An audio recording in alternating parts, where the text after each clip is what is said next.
There's a journalist named Tara Palmeri who used to work for ABC and CNN and Politico. She's been all around, but she now has a YouTube channel. Apparently she's gone independent, and she got a pretty good scoop, pretty good duel, a pretty good matchup of individuals to talk about the different perspectives on how to run the Democratic Party, how to go forward into the future and push not progressive ideologies, because they're talking to James Carville, the 80-year-old dinosaur who harkens back to a political order that does not exist anymore. And he's angry, bad-mouthing David Hogg of the DNC all over town, all over the media, trashing the idea that we might be well served to primary certain Democrats, whether they be old or ineffectual or not moving the party left enough. I happen to be on the side of David Hogg and that idea. I'm not a fan of James Carville. I think he is no longer useful because the world he operates in no longer exists, and he insists that it does. And there's a moment here where his unearned smugness, maybe it's earned, he's done quite a bunch of good work, in a different time. Back in the 90s, he was relevant and important. He's not so much anymore, and his smugness is irritating. We'll say that. We're working through this in real time. No notes. My notes are David Hogg, 25, versus James Carville, 80, with Tara Palmeri. Those are my notes. And then I wrote in the corner here what time this video is going to post, which is 7 p.m.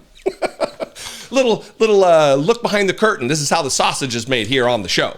So here is just a brief moment of what I think was really the highlight of the interview. I will link to the full video below. You can go subscribe to her channel, support her in her new work here on YouTube, and watch this full interview. And I would love to have a conversation with the audience here, with you, about where we go as a party. Listen, we've got a deficit in leadership, absolutely. We are not acting like we are an opposition party. We're acting like we're meek and mild and the minority, and that is just not the case. It should not be the way we go forward.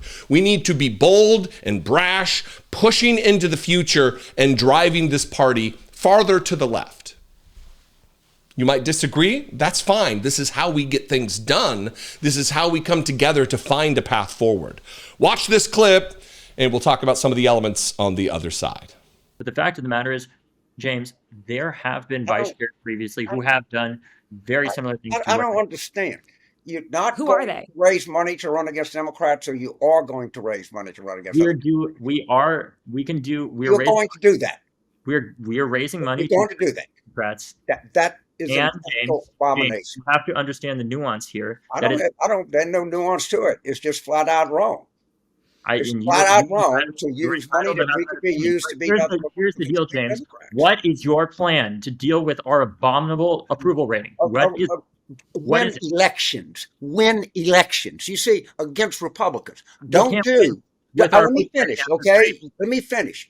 You are my strategy. It is to win elections. It's not to win an election in Queens, okay, which you don't ever run against a Republican. It is to help Democrats win elections, which, by the way, I called on Joe Biden to drop out of the race in 2022. Where were you? Where was the young cool generation coming? Did they step in there and say something? I spoke out against the horrific language of identity politics. Where was everybody else? I said we should have a contested convention. No one else came together, other than President Obama, who was trying to call people on a day that President Biden dropped out. So I'm just saying, I want to beat Republicans. I don't want to beat Democrats. That's my life mission. Not a good look. Leaning into the camera. Win elections. Win the elections. You mean like we did in 2024, James? James Carville would have us as a party run as corporate, moderate, mild, milquetoast Democrats. Or do the mistakes of the past and run as Republican light.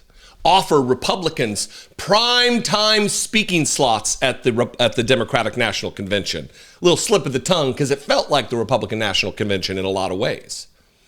This is not the only reason. There's a panoply of different reasons why the Democrats lost and Kamala Harris lost this last election. A lot. But for me, the thing that irritated me the most and I thought was a wildly failed strategy that I said that night when they started having Republicans up there sharing the stage with Liz Cheney and shit, is this isn't going to win us. We need to set ourselves apart from Republicans. And we just didn't do that well enough.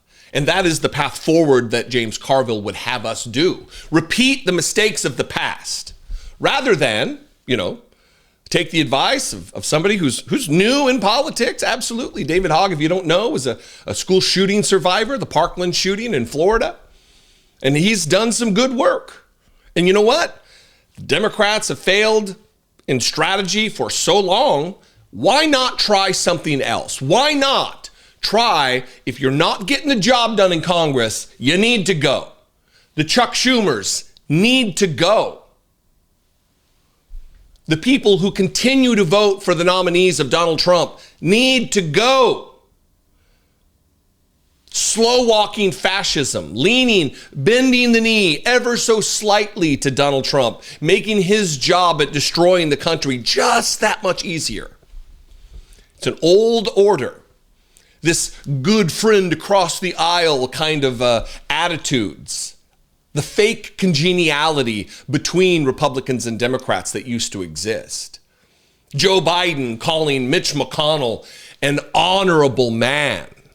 Calling Kevin McCarthy, when he was Speaker, an honest man. This is all a throwback from an age when you could do that, when Trent Lott was the majority leader of the United States Senate back in the day. Those days. Not anymore. We got a cult in charge now. We've got a party that is decimating individual rights of citizens and non-citizens alike, disappearing American citizens with stage 4 cancer to foreign countries they've never set foot in. But yeah, let's keep doing the same thing, James Carville. I know it's contentious. I know I'm contentious. Trust me, if I was a different character, I'd have a whole lot more subscribers a whole lot quicker than I did. It's the fact that I'm bombastic that slows the growth, but I gotta be me.